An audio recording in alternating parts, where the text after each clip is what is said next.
Let's see how many people I can tick off today. Alright, so Godzilla and Kong: The New Empire is a bit of an interesting movie. It's got mixed reviews from both fans and critics, it seems like. For me as a Godzilla fan, I really can go no one way of how Godzilla's represented in a movie. I love it when he's taken serious, and I love it when he's goofy. You just have to have a really entertaining movie for me to really recommend something, or for me to say, oh, you gotta go out and see this one. I'm not gonna be one of those people that compare this movie to -1. The only thing I will say is that the graphics do look better in -1.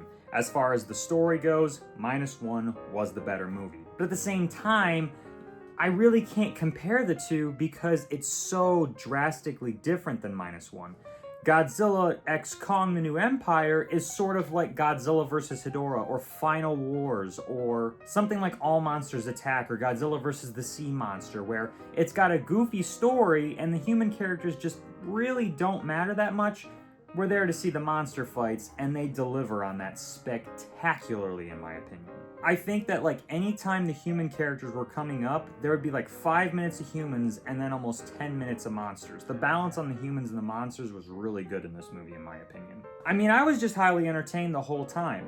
When it comes to Godzilla movies, I want there to be fights that I can see and that I can tell what's going on. That's the reason that King of the Monsters was really not something for me. That movie has a lot of issues with the human characters, but I could have forgave all of those issues that I had if I could see the monster fights in clear daylight and they weren't shaky cam and they weren't edited every 5 seconds where they would cut back to the human's reaction of it. They do none of that in this movie. Every time that Godzilla or Kong or any of the villains are on screen, they let them finish that scene before they then cut back to a human. I loved that. There was not a single fight in this that was shaky cam or all over the place so you couldn't tell what was going on. Every single fight was shot great, and in my opinion, it was just an entertaining movie. I'm just happy we're getting more Godzilla stuff, and for the most part, all of it is entertaining. -1 was literally my dream Godzilla movie. I'm with everyone else where I'm saying, yes, that movie was incredible.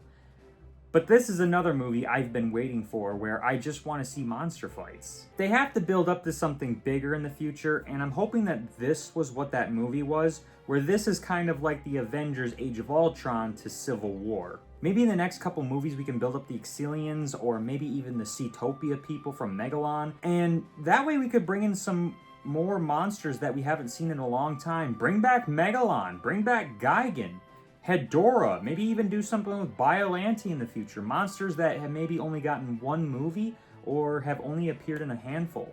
I highly enjoyed this movie. If you're a Godzilla fan and you loved the Showa era or any of the goofy monster movies, I think you're going to enjoy this one for the most part. Just make sure that you remember that this is not one to take seriously like -1. I think a few people are going to make that comparison like, oh, this isn't as serious as -1, or Godzilla's not taken as serious. People have to remember, Godzilla flew.